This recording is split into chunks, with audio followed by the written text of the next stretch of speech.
Hi, welcome to Software Testing from Scratch, brought to you by Eduonix. This is Chapter 2, Video 1, Common Phases of Testing. We've got the following topics to cover: who performs tests, test scope, common testing tools, testing strategies and best practices, phase advantages and disadvantages, as well as testing types: unit, integration, system, regression, acceptance, alpha, beta, V-model, and agile.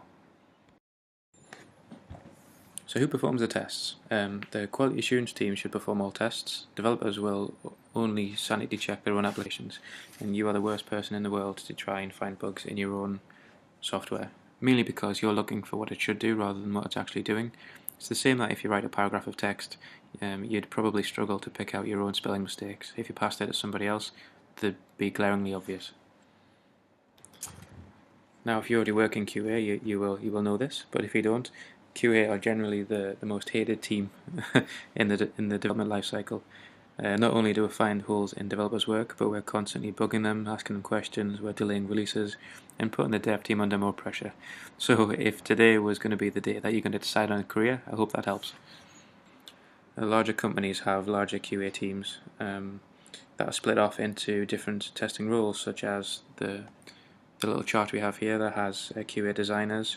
They're the guys who would design the test cases. The QA engineers would perform the manual tests. The automation engineers would perform the automation tests.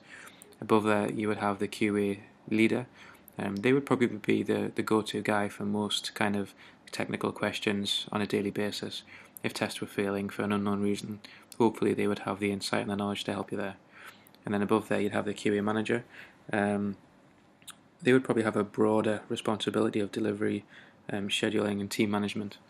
Chances are they wouldn't necessarily get involved when it comes down to individual tests. I mean, chances are they've probably come up the ranks from being a QA engineer themselves, however they would have much greater roles and responsibilities.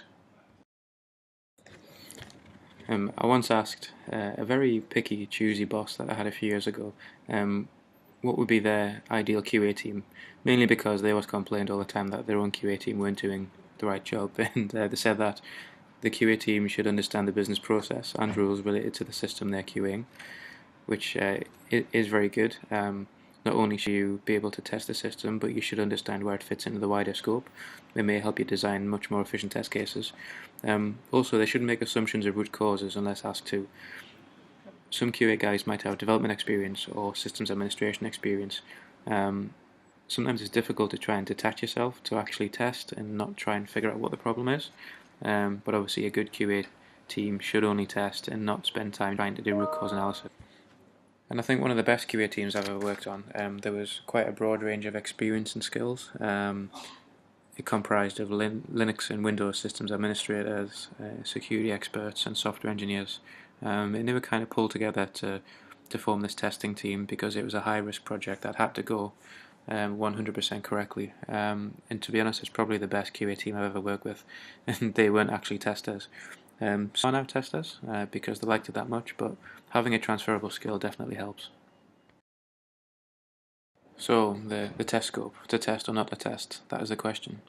A scope should definitely be defined by the requirements, whether it be by the QA team or whether it be by the software development team. Quite often, testing plans can come across and be modified from the development team because ideally they would have the best tools and the best understanding of how the system works to begin with anyway. It's important to make your boundaries clear in the test preparation document as well. It proves that you've understood the requirement, you've written test cases around them, and the evidence of that is that in this test preparation document it should reflect every one of the requirements.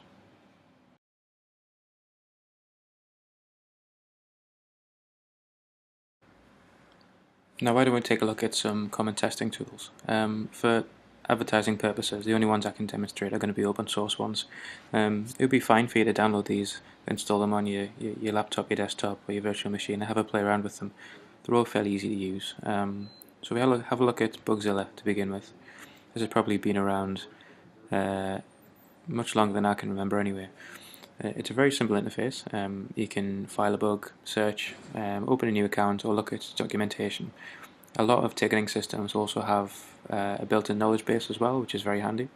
So if you look at filing a bug, If we log in here, this is just a demonstration, one that we found online.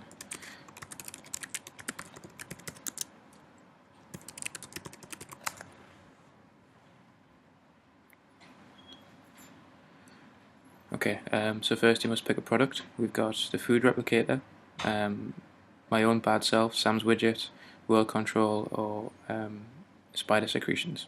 Now, in the real world, this would probably be product A, product B, product C, but we'll have a look at the food replicator.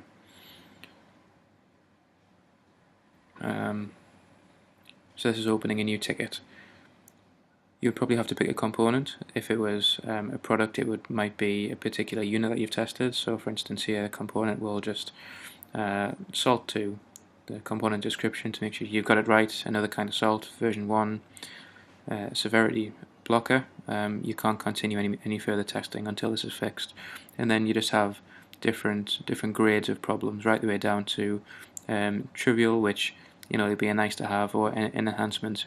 It's an addition you think would be nice to have. The hardware you're running it on, the operating system. So the summary, we have problem with system I am testing number 2. It would look in its own database just to see if there's any other ones that would match this, to see if it's already been raised. I can see that there isn't, so I found issue X by the following steps, and then you would list step 1, step 2, step 3, then you'd have an outcome as well as your expected result.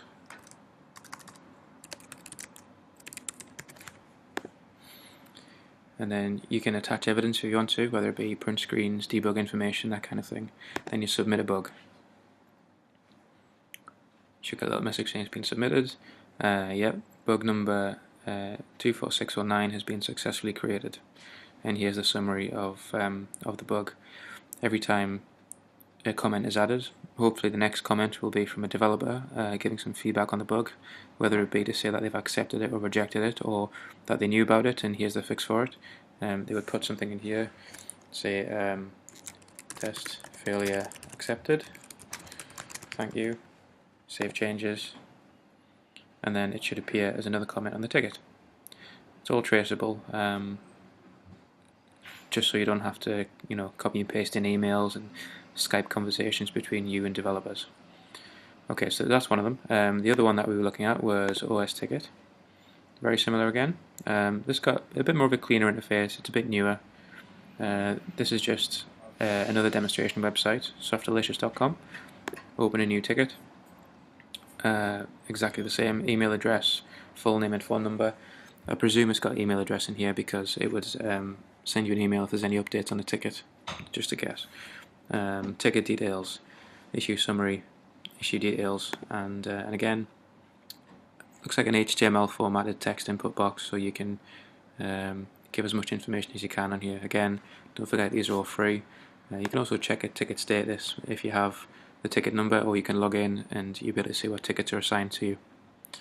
Now my personal favourite, track. Looks a bit clunky, but it is actually quite good.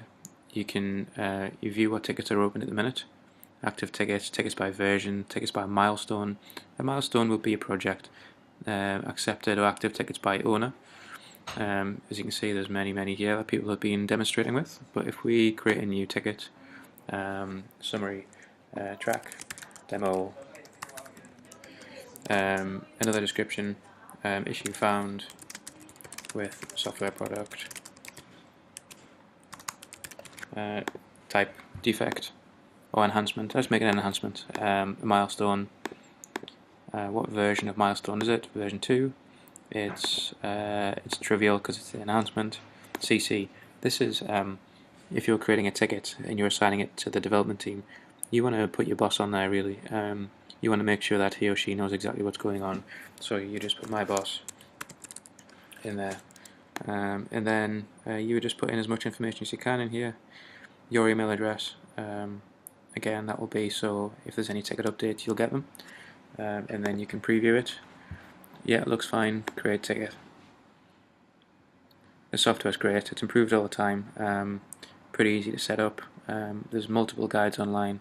It only runs on a Linux platform as far as I know, unless that's changed, but I've seen systems where there's been 1,000 people using this and it's absolutely fine, it's perfect. There's a wiki built in as well. It uses the actual Wikipedia engine to create FAQs, guides, that kind of thing, so it's pretty good. Okay, so next we have Selenium. Selenium automates browsers. That's exactly what it does. What you do with that power is entirely up to you. I'll give you a demonstration of what it does. I've downloaded the Selenium IDE, which is pretty good. It's a little plugin on Firefox. It records automatically as soon as you start it, and it just records what you do.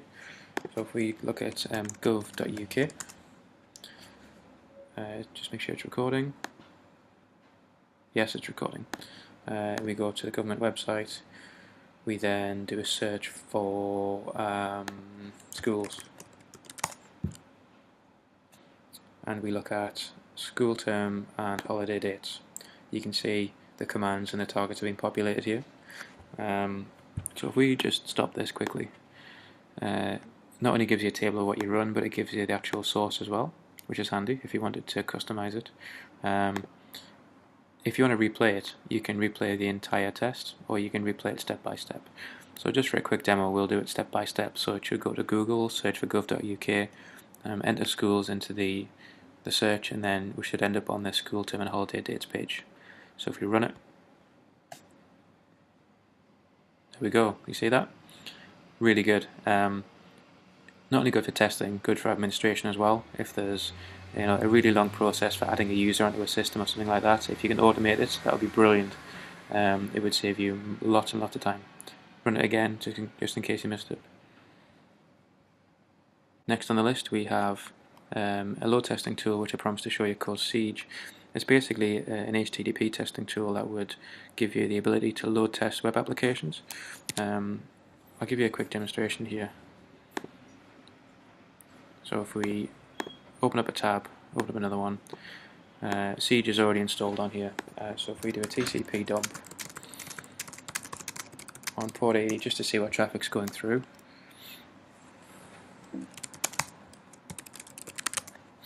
and then we run Siege, this is going to be 10 users, recurring pages 10 times, google.com. So you see loads of traffic coming down the right hand side page as soon as I run this. There we go, and then the TCP dump on the left hand side shows that traffic, and it gives you this nice little summary as well. There was 200 transactions in total, 100% availability, 2 minutes 43 seconds elapsed time, transferred data. Really, really good. Obviously 10 people doing 10 pages a second isn't very much.